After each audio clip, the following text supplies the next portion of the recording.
Hi, this is Betty again. I left off at Through the Mist, Chapter 2, Part 3. Sorry to leave you all hanging, but a loved one's illness has kept me busy. I'll be reading this story to you all until I can get more pictures and vocal characters. We will begin at Chapter 3, Part 1. Ava enters the dining room from the back. She slips down the side hall to enter her dressing room to prepare for the show. Ava is almost ready to perform, except she needs Tim, the mystery man, to sit at the table in front of the stage. Ava wants to see his expression when she comes out on stage. Ava tells the waiter what Tim looks like and asks him to escort him down to the front. Red arrives just a few minutes before 7 p.m. and looks for Ava. "Are you Tim Johnson?" the waiter asks. "Aye, it is." Red almost forgets the alias he is now using. "Mrs. Ava will be right with you. Follow me." The lights dim and Ava comes out on stage with her spectacular light show and music. Ava loves her singing career. It's just another expression of her bubbly personality. Red loves it. He is taken back a little. Ava continues her performance, keeping her focus on the audience. Just before the show ends, she has a special song to sing to him. Ava wrote a song about her Scottish heritage. It was special to her, and she thought it would be special to Tim.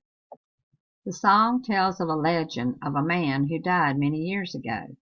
He lived through hard times, struggled for the wealth of his family, to have his life cut short by a murderer. Sam walks into the dining room to listen to Ava sing and give his look of approval, as he always does.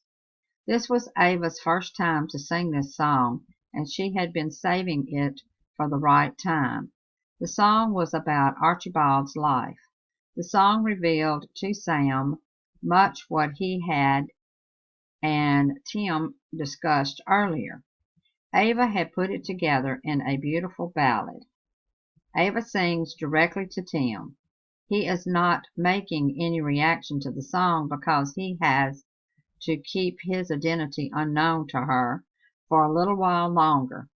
He is now concerned that Sam might realize that he has another connection to Ava. When Ava finishes the song, the lights dim and she disappears in a cloud of smoke.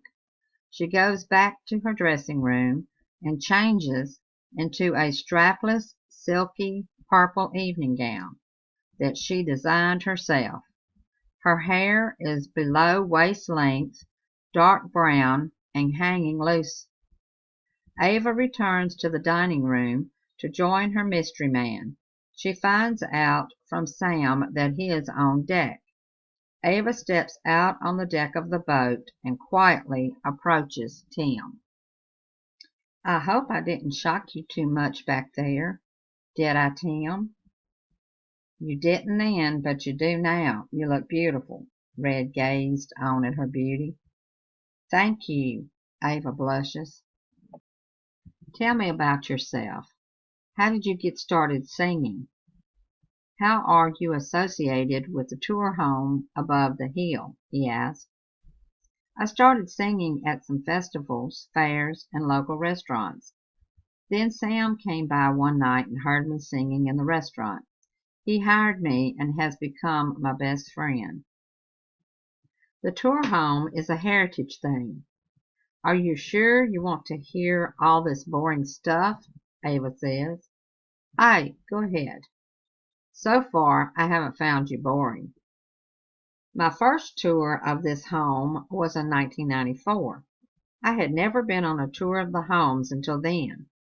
I had lived here, but that didn't seem to interest me too much until one afternoon Paul wanted to tour one of the homes. We chose this home because it was near our antique shop and we could get back early enough to close up the shop by 5 p.m. We both enjoyed the tour.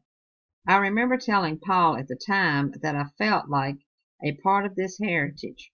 I could see myself in a long dress and walking these grounds like they did many years before. I stood on the porch and used my southern accent, flung my head back, and gracefully walked across the porch in a pair of blue jeans. Well, 2 years later, with research, my dreams came true, and it was at this very home that I was able today to be hostess of a local patriotic society about the American Revolution. The chapter that I belong to and other chapters are able to keep this tour home open for yearly tours. We get to dress up twice a year and serve as a hostess for the pilgrimage. I was so much into my work and myself all the time that I failed to look around at all the beauty and the blessings that were there for me. Why didn't you know anything about this before now? Red listens on at Ava telling about her life. My grandmother and my mother were Christian women, and the only thing that was truly important was raising me with good moral values. They just felt that at the right time I would find out about my heritage and what was available to me. It has been much more important to me now than it would have been then. I was given back some of what I had lost. I lost both of my grandmothers about 10 years ago. They were all there with Mother to lay down the foundation of my life. Ava pauses with a little sadness in her voice. Do you sing every night? I have to ask. If you do, I'll be here every night. Red wants to tell Ava who he really is and was changing the subject to make her feel a little better. No, just when I feel like it. Sam opens the door to the casino and peeps out at Ava to see if she is doing okay. The music playing inside could be heard out on the deck. Sam, no doubt, is trying to play Cupid. I hope you're enjoying this series. The song I wrote about Archibald is on my YouTube under In Loving Memory of Archibald B. Bowie. Feel free to go and listen to the ballad. A lot of this series is about some of my life experiences in the 90s.